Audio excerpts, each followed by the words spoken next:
Hi everybody, welcome to Jan's beautiful gallery here in Summerland, British Columbia. I think if you look at the Western art behind me, the saddle with Kevin Costner and Robert Duvall's ropes from Open Range on them, my love of Westerns has been deeply rooted in my soul probably for over 50 years, from sitting with my Uncle Bob in New Brunswick watching the John Ford films, or John Wayne, Jimmy Stewart, Henry Fonda. Those films always resonated with me, and I think the Western film is what made me move west as soon as I was old enough to get on a train or an airplane and get to Calgary and to British Columbia. Wide open spaces, mountains, rivers, streams, nature, everything in the West was here. And so I was reminded of that yesterday when I went to see Kevin Costner's film, Horizon Part 1.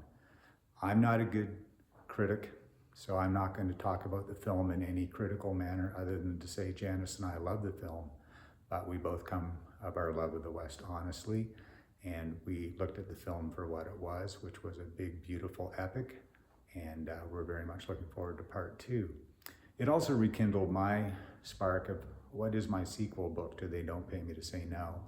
I had written 1/3 of a book about working on the 3 big Westerns that I worked on in my career.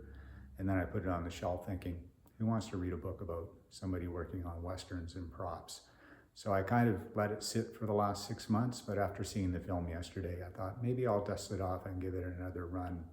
And my love of Westerns comes honestly, as I said at the beginning of this, and I'm gonna read you the first introduction to the new book that has no title. My first Western film and props was working on the iconic Oscar-winning Best Picture, Unforgiven. My last Western was the Assassination of Jesse James by the coward Robert Ford. Sandwiched in the middle of those 2 films was Open Range. In my first book, They Don't Pay Me to Say No, I only gave the Westerns Unforgiven, Open Range, and the Assassination of Jesse James 1 chapter each.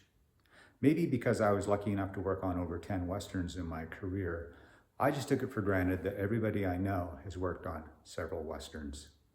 The 3 above films stand out for me in my career because they all have a different take on the iconic American genre. For my generation of movie fans, our heroes growing up were the cowboys.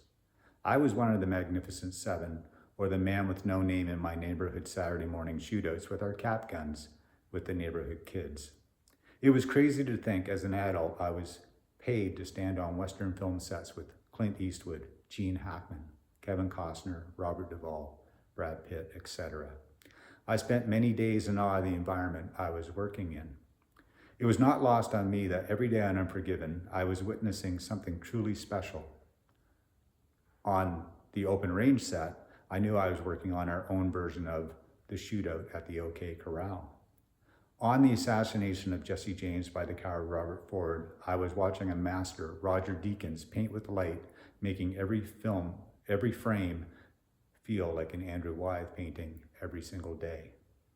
In this book, I will be exploring my experiences on the 3 above sets. I will talk about the process of prep, the filming sets, some amazing moments, and some not so amazing moments.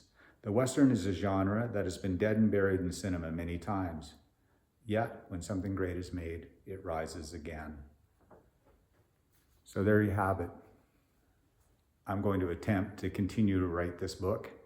I don't know if I'll ever get it out, but for me, it might be just a good lesson in what made my career so great, and a real testament to all the people who are still out there trying to make great Westerns, like Kevin Costner, Keith Walters, Jimmy Muro, all the people I know that worked on Horizon.